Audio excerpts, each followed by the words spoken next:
ಸಂಕ್ಷಿಪ್ತ ಶ್ರೀ ಶಿವಪುರಾಣ. ಮೇನೆಗೆ ಪ್ರತ್ಯಕ್ಷ ದರ್ಶನವಿತ್ತು. ಶಿವಾದೇವಿಯು ಆಕೆಗೆ ಅಭೀಷ್ಟ ವರದಾನ ಕೊಡುವುದು ಹಾಗೂ ಮೇನೆಯಿಂದ ಮೈನಾಕನ ಜನ್ಮ. ನಾರದರು ಕೇಳುತ್ತಾರೆ, ತಂದೆಯೇ, ದುರ್ಗಾದೇವಿಯು ಅಂತರ್ಧಾನಳಾಗಿ ದೇವತೆಗಳು ತಮ್ಮ ತಮ್ಮ ಧಾಮಗಳಿಗೆ ಹೊರಟು ಹೋದ ಬಳಿಕ ಏನಾಯಿತು? ಬ್ರಹ್ಮದೇವರು ಹೇಳುತ್ತಾರೆ, ನನ್ನ ಪುತ್ರರಲ್ಲಿ ಶ್ರೇಷ್ಠನಾದ ವಿಪ್ರವರ ನಾರದನೇ, ವಿಷ್ಣುವೇ ಮೊದಲಾದ ದೇವ ಸಮುದಾಯವು ಹಿಮಾಲಯ ಮತ್ತು ಮೇನೆಗೆ ದೇವಿಯ ಆರಾಧನೆಯ ಉಪದೇಶವನ್ನು ನೀಡಿ ಹೊರಟು ಹೋದ ಬಳಿಕ ಗಿರಿರಾಜ ಹಿಮಾಲಯ ಮತ್ತು ಮೇನಾ ದಂಪತಿಗಳು ಭಾರೀ ದೊಡ್ಡ ತಪಸ್ಸನ್ನು ಪ್ರಾರಂಭಿಸಿದರು. ಅವರು ಹಗಲು ರಾತ್ರಿ ಶಂಭು ಮತ್ತು ಶಿವಿಯರನ್ನು ಚಿಂತಿಸುತ್ತಾ ಭಕ್ತಿಯುಕ್ತ ಚಿತ್ತದಿಂದ ನಿತ್ಯವೂ ಸಮ್ಯಕ್ ರೀತಿಯಿಂದ ಆರಾಧಿಸತೊಡಗಿದರು. ಹಿಮವಂತನ ಪತ್ನಿ ಮೇನೆಯು ಬಹಳ ಸಂತೋಷದಿಂದ ಶಿವ ಸಹಿತ ಶಿವಾದೇವಿಯ ಪೂಜೆ ಮಾಡತೊಡಗಿದಳು. ಅವಳು ಅವರ ಸಂತೋಷಕ್ಕಾಗಿಯೇ ಸದಾ ಬ್ರಾಹ್ಮಣರಿಗೆ ದಾನ ಕೊಡುತ್ತಾ ಇದ್ದಳು. ಮನಸ್ಸಿನಲ್ಲಿ ಸಂತಾನದ ಕಾಮನೆಯನ್ನಿಟ್ಟುಕೊಂಡು ಮೇನಾದೇವಿಯು ಚೈತ್ರ ಮಾಸದ ಪ್ರಾರಂಭದಿಂದ ಹಿಡಿದು 27 ವರ್ಷಗಳವರೆಗೆ ಪ್ರತಿದಿನವೂ ತತ್ಪರತೆಯಿಂದ ಶಿವಾದೇವಿಯ ಪೂಜಾರಾಧನೆಯಲ್ಲಿ ತೊಡಗಿದ್ದಳು. ಆಕೆಯು ಅಷ್ಟಮಿಗೆ ಉಪವಾಸ ಮಾಡಿ ನವಮಿಯಂದು ಲಾಡು, ಬಲಿ ಸಾಮಗ್ರಿ, ಪಾಯಸ ಮತ್ತು ಗಂಧ ಪುಷ್ಪಾದಿಗಳನ್ನು ದೇವಿಗೆ ಅರ್ಪಿಸುತ್ತಿದ್ದಳು. ಗಂಗಾ ತೀರದ ಔಷಧಿ ಪ್ರಸ್ಥದಲ್ಲಿ ಮಣ್ಣಿನಿಂದ ಉಮೆಯ ಮೂರ್ತಿಯನ್ನು ಮಾಡಿ ನಾನಾ ವಿಧದ ವಸ್ತುಗಳನ್ನು ಸಮರ್ಪಿಸಿ ಪೂಜೆ ಮಾಡುತ್ತಿದ್ದಳು. ಮೇನಾದೇವಿಯು ಕೆಲವೊಮ್ಮೆ ನಿರಾಹಾರವಿರುತ್ತಿದ್ದಳು. ಕೆಲವೊಮ್ಮೆ ವ್ರತ ನಿಯಮಗಳನ್ನು ಪಾಲಿಸುತ್ತಾ ಕೇವಲ ನೀರು ಮಾತ್ರ ಕುಡಿದು ಇರುತ್ತಿದ್ದಳು. ವಿಶುದ್ಧ ತೇಜದಿಂದ ಹೊಳೆಯುವ ದೀಪ್ತಿಮತಿ ಮೇನಾದೇವಿಯು ಪ್ರೇಮಪೂರ್ವಕ ಶಿವೆಯಲ್ಲಿ ಚಿತ್ತವನ್ನು ನೆಟ್ಟು 27 ವರ್ಷಗಳನ್ನು ಕಳೆದಳು. 27 ವರ್ಷಗಳು ಪೂರ್ಣವಾದಾಗ ಜಗನ್ಮಯಿ ಶಂಕರಕಾಮಿನಿ ಜಗದಂಬೆ ಉಮೆಯು ಅತ್ಯಂತ ಪ್ರಸನ್ನಳಾದಳು. ಮೇನೆಯ ಉತ್ತಮ ಭಕ್ತಿಯಿಂದ ಸಂತುಷ್ಟಳಾದ ಆ ಪರಮೇಶ್ವರಿ ದೇವಿಯು ಆಕೆಯ ಮೇಲೆ ಅನುಗ್ರಹವನ್ನು ತೋರಲು ಅವಳ ಮುಂದೆ ಪ್ರಕಟಳಾದಳು. ತೇಜೋಮಂಡಲದ ನಡುವೆ ವಿರಾಜಿಸುತ್ತಾ ದಿವ್ಯ ಅವಯವಗಳಿಂದ ಕೂಡಿದ ಉಮಾದೇವಿಯು ಪ್ರತ್ಯಕ್ಷ ದರ್ಶನವನ್ನು ಕೊಟ್ಟು ಮೇನೆಯಲ್ಲಿ ನಗುತ್ತಾ ಇಂತೆಂದಳು. ದೇವಿಯು ಹೇಳುತ್ತಾಳೆ, ಗಿರಿರಾಜ ಹಿಮಾಲಯನ ರಾಣಿ ಮಹಾಸಾಧ್ವಿ ಮೇನಾ, ನಾನು ನಿನ್ನ ತಪಸ್ಸಿನಿಂದ ಬಹಳ ಪ್ರಸನ್ನಳಾಗಿರುವೆ. ನಿನ್ನ ಮನಸ್ಸಿನಲ್ಲಿರುವ ಅಭಿಲಾಷೆಯನ್ನು ಹೇಳು. ಮೇನಾ, ನೀನು ತಪಸ್ಸು, ವ್ರತ, ಸಮಾಧಿಯ ಮೂಲಕ ಯಾವ ಯಾವ ವಸ್ತುಗಳಿಗಾಗಿ ಪ್ರಾರ್ಥಿಸಿದ್ದೀಯೋ ಅವೆಲ್ಲವನ್ನು ನಾನು ನಿನಗೆ ಕೊಡುವೆನು. ಆಗ ಪ್ರತ್ಯಕ್ಷವಾಗಿ ಪ್ರಕಟಗೊಂಡ ಕಾಳಿಕಾದೇವಿಯನ್ನು ನೋಡಿ ಮೇನೆಯು ನಮಸ್ಕರಿಸಿ ಇಂತೆಂದಳು. ಮೇನಾದೇವಿಯು ಹೇಳಿದಳು, ದೇವಿ, ಈಗ ನನಗೆ ನಿನ್ನ ರೂಪದ ಪ್ರತ್ಯಕ್ಷ ದರ್ಶನವಾಗಿದೆ. ಆದ್ದರಿಂದ ನಾನು ನಿನ್ನನ್ನು ಸ್ತುತಿಸಲು ಬಯಸುವೆನು. ಕಾಳಿಕೆಯೇ, ಇದಕ್ಕಾಗಿ ನೀನು ಪ್ರಸನ್ನಳಾಗು. ಬ್ರಹ್ಮದೇವರು ಹೇಳುತ್ತಾರೆ, ನಾರದನೇ, ಮೇನೆಯು ಹೀಗೆ ಹೇಳಿದಾಗ ಸರ್ವಮೋಹಿನಿ ಕಾಳಿಕಾದೇವಿಯು ಮನಸ್ಸಿನಲ್ಲಿ ಅತ್ಯಂತ ಪ್ರಸನ್ನಳಾಗಿ 2 ಭುಜಗಳಿಂದ ಮೇನೆಯನ್ನು ಸೆಳೆದು ಬಿಗಿದಪ್ಪಿಕೊಂಡಳು. ಇದರಿಂದ ಆಕೆಗೆ ಆಗಲೇ ಮಹಾಜ್ಞಾನದ ಪ್ರಾಪ್ತಿಯಾಯಿತು. ಮತ್ತೆ ಮೇನಾದೇವಿಯು ಪ್ರಿಯ ಮಾತುಗಳಿಂದ ಭಕ್ತಿಯಿಂದ ತನ್ನ ಎದುರಿಗೆ ನಿಂತಿರುವ ಕಾಳಿಕೆಯನ್ನು ಸ್ತುತಿಸತೊಡಗಿದಳು. ಮೇನಾದೇವಿಯು ಹೇಳಿದಳು, ಜಗತ್ತನ್ನು ಧರಿಸಿಕೊಂಡಿರುವ ಚಂಡಿಕೆಯು, ಲೋಕಧಾರಣಿಯು, ಮನೋವಾಂಛಿತ ಪದಾರ್ಥಗಳನ್ನು ಕೊಡುವವಳೂ ಆದ ಮಹಾಮಾಯೆ ಮಹಾದೇವಿಗೆ ನಾನು ವಂದಿಸುತ್ತೇನೆ. ನಿತ್ಯಾನಂದವನ್ನು ಕರುಣಿಸುವ ಮಾಯೆಯು, ಯೋಗ ನಿದ್ರೆಯು, ಜಗಜ್ಜನನಿಯು, ಸುಂದರ ಕಮಲಗಳಿಂದ ಅಲಂಕೃತೆಯೂ ಆದ ನಿತ್ಯಸಿದ್ಧ ಉಮಾದೇವಿಗೆ ನಮಸ್ಕಾರವು. ಎಲ್ಲರ ಮಾತಾಮಹಿಯೂ, ನಿತ್ಯ ಆನಂದಮಯಿಯೂ, ಭಕ್ತರ ಶೋಕವನ್ನು ನಾಶ ಮಾಡುವವಳು, ಕಲ್ಪದವರೆಗೆ ನಾರಿಯರ ಹಾಗೂ ಪ್ರಾಣಿಗಳ ಬುದ್ಧಿರೂಪಿಯೂ ಆದ ಉಮಾದೇವಿಗೆ ನಾನು ಪೊಡಮಡುವೆ. ನೀನು ಯತಿಗಳ ಅಜ್ಞಾನಮಯ ಬಂಧನ ನಾಶದ ಹೇತುಭೂತ ಬ್ರಹ್ಮವಿದ್ಯೆಯಾಗಿರುವೆ. ಹಾಗಿರುವಾಗ ನನ್ನಂಥ ನಾರಿಯರು ನಿನ್ನ ಪ್ರಭಾವವನ್ನು ಏನು ವರ್ಣಿಸಬಲ್ಲರು? ಅಥರ್ವ ವೇದದ ಹಿಂಸೆಯೋ ಮಾರಣಾದಿ ಪ್ರಯೋಗ ನೀನೇ ಆಗಿದ್ದೀಯೇ ದೇವಿ. ನೀನು ನನ್ನ ಅಭೀಷ್ಟ ಫಲವನ್ನು ಸದಾ ಕರುಣಿಸು. ಭಾವಹೀನ ಅಂದರೆ ಆಕಾರರಹಿತ ಹಾಗೂ ಅದೃಶ್ಯ ನಿತ್ಯಾನಿತ್ಯ ತನ್ಮಾತ್ರೆಗಳಿಂದ ನೀನೇ ಪಂಚಭೂತಗಳ ಸಮುದಾಯವನ್ನು ಒಟ್ಟುಗೂಡಿಸುತ್ತೀಯೇ. ನೀನೇ ಅವುಗಳ ಶಾಶ್ವತ ಶಕ್ತಿಯಾಗಿರುವೆ. ನಿನ್ನ ಸ್ವರೂಪವು ನಿತ್ಯವಾದುದು. ನೀನು ಆಗಾಗ ಯೋಗಯುಕ್ತ ಹಾಗೂ ಸಮರ್ಥ ನಾರಿಯ ರೂಪದಲ್ಲಿ ಪ್ರಕಟವಾಗುವೆ. ನೀನೇ ಜಗತ್ತಿನ ಯೋನಿ ಅಂದರೆ ಜನ್ಮದಾತಳು, ಆಧಾರ ಶಕ್ತಿಯೂ ಆಗಿರುವೆ. ನಿನ್ನನ್ನೇ ಪ್ರಾಕೃತ ತತ್ವಗಳಿಂದ ಅತೀತಳಾದ ನಿತ್ಯ ಪ್ರಕೃತಿ ಎಂದು ಹೇಳುತ್ತಾರೆ. ಬ್ರಹ್ಮನ ಸ್ವರೂಪವನ್ನು ವಶಪಡಿಸಿಕೊಳ್ಳುವ ಅಂದರೆ ತಿಳಿಯುವ ಆ ನಿತ್ಯ ವಿದ್ಯೆ ನೀನೇ ಆಗಿರುವೆ. ತಾಯಿ, ಇಂದು ನನ್ನ ಮೇಲೆ ಪ್ರಸನ್ನಳಾಗು. ಅಗ್ನಿಯೊಳಗೆ ವ್ಯಾಪ್ತವಾದ ಉಗ್ರದಾಹಿಕ ಶಕ್ತಿಯೂ ನೀನೇ ಆಗಿರುವೆ. ನೀನೇ ಸೂರ್ಯ ಕಿರಣಗಳಲ್ಲಿ ಸ್ಥಿತಳಾದ ಪ್ರಕಾಶಿಕ ಶಕ್ತಿಯಾಗಿರುವೆ. ಚಂದ್ರನಲ್ಲಿರುವ ಆಹ್ಲಾದಿಕ ಶಕ್ತಿಯೂ ನೀನೇ ಆಗಿರುವೆ. ಅಂಥ ಚಂಡೀ ದೇವಿಯಾದ ನಿನ್ನನ್ನು ನಾನು ಸ್ತುತಿಸಿ ವಂದಿಸುತ್ತೇನೆ. ನೀನು ಸ್ತ್ರೀಯರಿಗೆ ಬಹಳ ಪ್ರಿಯಳಾಗಿರುವೆ. ಊರ್ಧ್ವರೇತ ಬ್ರಹ್ಮಚಾರಿಗಳ ಧ್ಯೇಯಭೂತ ನಿತ್ಯ ಬ್ರಹ್ಮಶಕ್ತಿಯೂ ನೀನೇ ಆಗಿರುವೆ. ಸಮಸ್ತ ಜಗತ್ತಿನ ವಾಂಛ ಹಾಗೂ ಶ್ರೀಹರಿಯ ಮಾಯೆಯೂ ನೀನೇ ಆಗಿದ್ದೀಯೆ. ಇಚ್ಛಾನುಸಾರ ರೂಪವನ್ನು ಧರಿಸಿ ಸೃಷ್ಟಿ ಸ್ಥಿತಿ ಸಂಹಾರಮಯಿಯಾಗಿದ್ದು ಆ ಕಾರ್ಯಗಳನ್ನು ನಿರ್ವಹಿಸುವ ದೇವಿಯೇ ನೀನು. ಬ್ರಹ್ಮ ವಿಷ್ಣು ರುದ್ರರ ಶರೀರದ ಹೇತುಭೂತ ಆಗಿರುವೆ. ಅವರೂ ಕೂಡ ನೀನೇ ಆಗಿರುವೆ. ದೇವಿ, ಇಂದು ನೀನು ನನ್ನ ಮೇಲೆ ಪ್ರಸನ್ನಳಾಗು. ನಿನಗೆ ಪುನಃ ನನ್ನ ನಮಸ್ಕಾರವು. ಬ್ರಹ್ಮದೇವರು ಹೇಳುತ್ತಾರೆ, ನಾರದನೇ, ಮೇನೆಯು ಹೀಗೆ ಸ್ತುತಿ ಮಾಡಿದಾಗ ದುರ್ಗಾ ಕಾಲಿಕೆಯು ಪುನಃ ಮೇನಾ ದೇವಿಯಲ್ಲಿ ಹೇಳಿದಳು, ನೀನು ನಿನ್ನ ಮನೋವಾಂಛಿತ ವರವನ್ನು ಕೇಳಿಕೋ. ಹಿಮಾಚಲ ಪ್ರಿಯೆ, ನೀನು ನನಗೆ ಪ್ರಾಣದಂತೆ ಪ್ರಿಯಳಾಗಿರುವೆ. ನಿನಗೆ ಇಚ್ಛೆ ಇದ್ದಂತೆ ವರವನ್ನು ಕೇಳು, ಅದನ್ನು ನಾನು ನಿಶ್ಚಯವಾಗಿಯೂ ಕೊಟ್ಟು ಬಿಡುವೆನು. ನಿನಗಾಗಿ ನಾನು ಎಲ್ಲವನ್ನೂ ಕೊಡಬಲ್ಲೆ.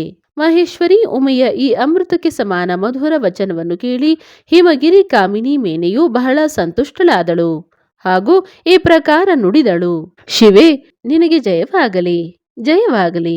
ಉತ್ಕೃಷ್ಟ ಜ್ಞಾನವುಳ್ಳ ಮಹೇಶ್ವರಿಯೇ, ಜಗದಂಬಿಕೆಯೇ, ನಾನು ವರವನ್ನು ಪಡೆಯಲು ಯೋಗ್ಯಳಾಗಿದ್ದರೆ ನಿನ್ನಲ್ಲಿ ಶ್ರೇಷ್ಠ ವರವನ್ನು ಬೇಡುತ್ತೇನೆ.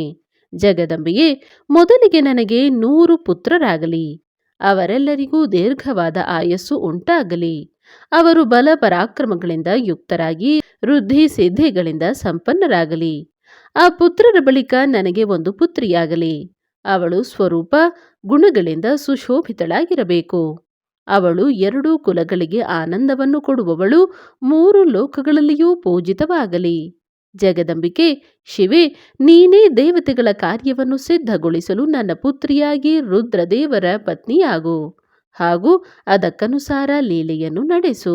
ಬ್ರಹ್ಮದೇವರು ಹೇಳುತ್ತಾರೆ, ನಾರದನೇ, ಮೇನೆಯ ಮಾತನ್ನು ಕೇಳಿ ಪ್ರಸನ್ನ ಹೃದಯ ಉಮಾದೇವಿಯು ಆಕೆಯ ಮನೋರಥವನ್ನು ಪೂರ್ಣಗೊಳಿಸಲು ಮುಗುಳ್ನಕ್ಕು ನುಡಿದಳು.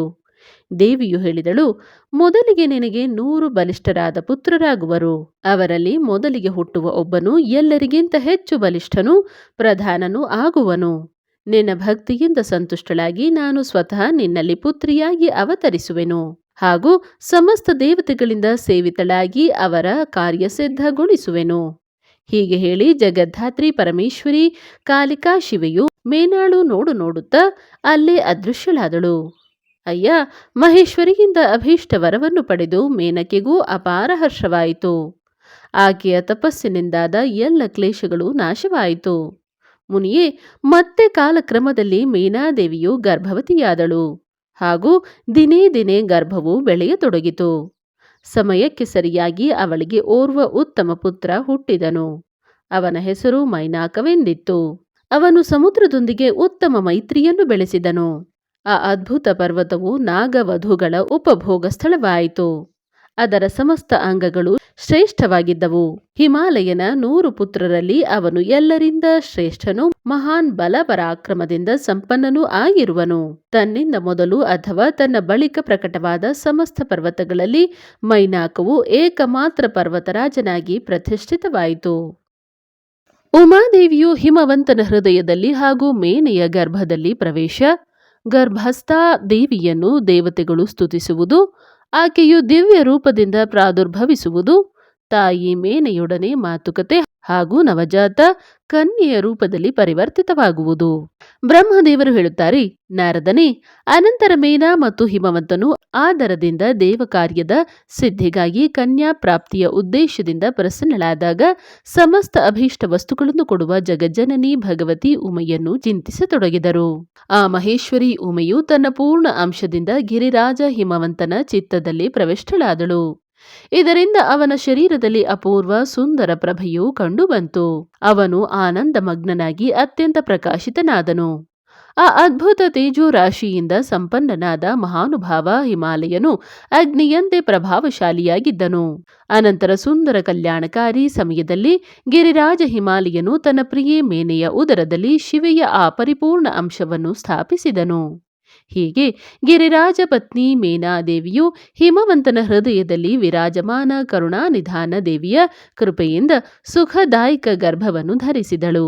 ಸಮಸ್ತ ಜಗತ್ತಿನ ನಿವಾಸಭೂತ ದೇವಿಯು ಗರ್ಭಕ್ಕೆ ಬಂದಾಗ ಗಿರಿಪ್ರಿಯೆ ಮೇನಾದೇವಿಯು ಸದಾ ತೇಜೋಮಂಡಲದ ನಡುವೆ ಸ್ಥಿತಳಾಗಿ ಹೆಚ್ಚು ಶೋಭಿಸತೊಡಗಿದಳು. ತನ್ನ ಪ್ರಿಯೆ ಶುಭಾಂಗಿ ಮೇನೆಯನ್ನು ನೋಡಿ ಗಿರಿರಾಜ ಹಿಮವಂತನಿಗೆ ಬಹಳ ಪ್ರಸನ್ನತೆ ಉಂಟಾಯಿತು. ಗರ್ಭದಲ್ಲಿ ಜಗದಂಬೆಯು ನೆಲೆಸಿದ್ದರಿಂದ ಆಕೆಯು ಮಹಾ ತೇಜದಿಂದ ಸಂಪನ್ನಳಾಗಿದ್ದಳು. ಮುನಿಯೇ, ಆ ಸಂದರ್ಭದಲ್ಲಿ ವಿಷ್ಣುವೇ ಮೊದಲಾದ ದೇವತೆಗಳು ಮತ್ತು ಮುನಿಗಳು ಅಲ್ಲಿಗೆ ಬಂದು ಗರ್ಭದಲ್ಲಿ ವಾಸಿಸುವ ದೇವಿ ಶಿವೆಯನ್ನು ಸ್ತುತಿಸಿದರು. ಬಳಿಕ ಮಹೇಶ್ವರನನ್ನು ನಾನಾ ವಿಧವಾಗಿ ಸ್ತುತಿಸಿ ಪ್ರಸನ್ನಚಿತ್ತರಾದ ಅವರೆಲ್ಲರೂ ತಮ್ಮ ತಮ್ಮ ಧಾಮಕ್ಕೆ ಹೊರಟು ಹೋದರು.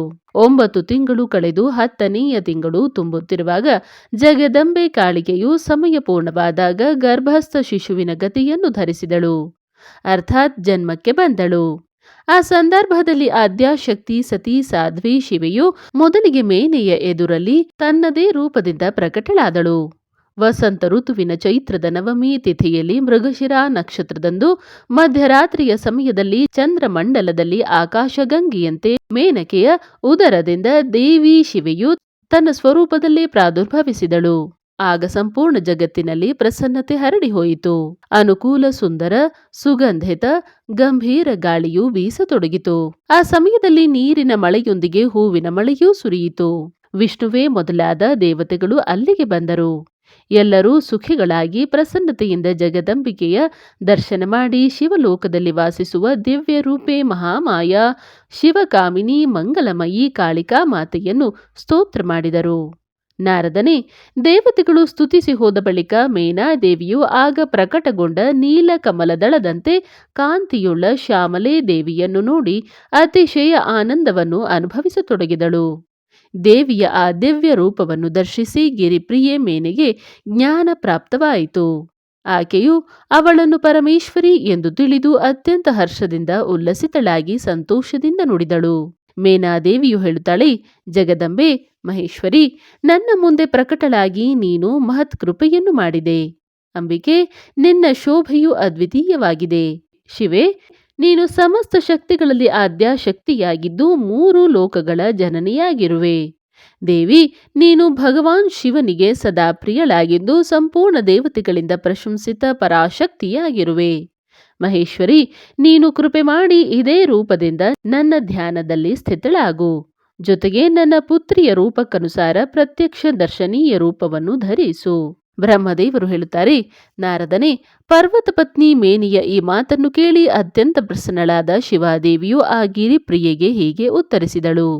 ದೇವಿಯು ಹೇಳುತ್ತಾಳೆ, ಮೇನಾ, ನೀನು ಮೊದಲು ತತ್ಪರತೆಯಿಂದ ನನ್ನ ಸೇವೆ ಬಹಳವಾಗಿ ಮಾಡಿದ್ದೆ. ಆಗ ನಿನ್ನ ಭಕ್ತಿಗೆ ಮೆಚ್ಚಿ ನಾನು ವರವನ್ನು ಕೊಡಲು ನಿನ್ನ ಬಳಿಗೆ ಬಂದಿದ್ದೆ. ವರವನ್ನು ಕೇಳು ಎಂಬ ನನ್ನ ಮಾತನ್ನು ಕೇಳಿ ನೀನು, ಮಹಾದೇವಿ, ನೀನು ನನ್ನ ಪುತ್ರಿಯಾಗಿ ದೇವತೆಗಳ ಹಿತವನ್ನು ಸಾಧಿಸು ಎಂಬ ವರವನ್ನು ಕೇಳಿದ್ದೆ. ಆಗ ನಾನು ತಥಾಸ್ತು ಎಂದು ಹೇಳಿ ನಿನಗೆ ವರವನ್ನು ಕೊಟ್ಟು ನಾನು ನನ್ನ ಧಾಮಕ್ಕೆ ಹೊರಟು ಹೋದೆ. ಗಿರಿಕಾಮಿನಿಯೇ, ಆ ವರಕ್ಕನುಸಾರ ಇಂದು ನಾನು ನಿನ್ನ ಪುತ್ರಿಯಾಗಿರುವೆನು. ಇಂದು ನಾನು ದರ್ಶನವಿತ್ತ ದಿವ್ಯ ರೂಪದ ಉದ್ದೇಶ ನಿನಗೆ ನನ್ನ ಸ್ವರೂಪದ ಸ್ಮರಣೆಯುಂಟಾಗಲೆಂದೇ ಆಗಿದೆ. ಇಲ್ಲದಿದ್ದರೆ ಮನುಷ್ಯ ರೂಪದಲ್ಲಿ ಪ್ರಕಟವಾದಾಗ ನನ್ನ ವಿಷಯದಲ್ಲಿ ನೀನು ಅಜ್ಞಾನಿಯಾಗಿಯೇ ಇದ್ದೆ. ಇನ್ನು ದಂಪತಿಗಳಾದ ನೀವಿಬ್ಬರೂ ಪುತ್ರಿಯ ಭಾವದಿಂದ ಅಥವಾ ದಿವ್ಯ ಭಾವದಿಂದ ನನ್ನನ್ನು ನಿರಂತರ ಚಿಂತಿಸುತ್ತಾ ನನ್ನಲ್ಲಿ ಸ್ನೇಹವನ್ನಿಡಿರಿ. ಇದರಿಂದ ನನ್ನ ಉತ್ತಮವಾದ ಗತಿಯನ್ನು ಪಡೆಯುವಿರಿ. ನಾನು ಪೃಥ್ವಿಯಲ್ಲಿ ಅದ್ಭುತ ಲೀಲೆಗಳನ್ನು ನಡೆಸಿ ದೇವತೆಗಳ ಕಾರ್ಯವನ್ನು ಸಿದ್ಧಗೊಳಿಸುವೆನು. ಭಗವಾನ್ ಶಂಭುವಿನ ಪತ್ನಿಯಾಗಿ ಸಜ್ಜನರನ್ನು ಸಂಕಟದಿಂದ ಉದ್ಧರಿಸುವೆನು. ಹೀಗೆ ಹೇಳಿ ಜಗನ್ಮಾತೆ ಶಿವೆಯು ಆ ಕ್ಷಣವೇ ತಾಯಿಯು ನೋಡುತ್ತಿರುವಂತೆ ಪ್ರಸನ್ನತೆಯಿಂದ ನವಜಾತ ಶಿಶುವಿನ ರೂಪದಲ್ಲಿ ಕಾಣಿಸಿಕೊಂಡಳು.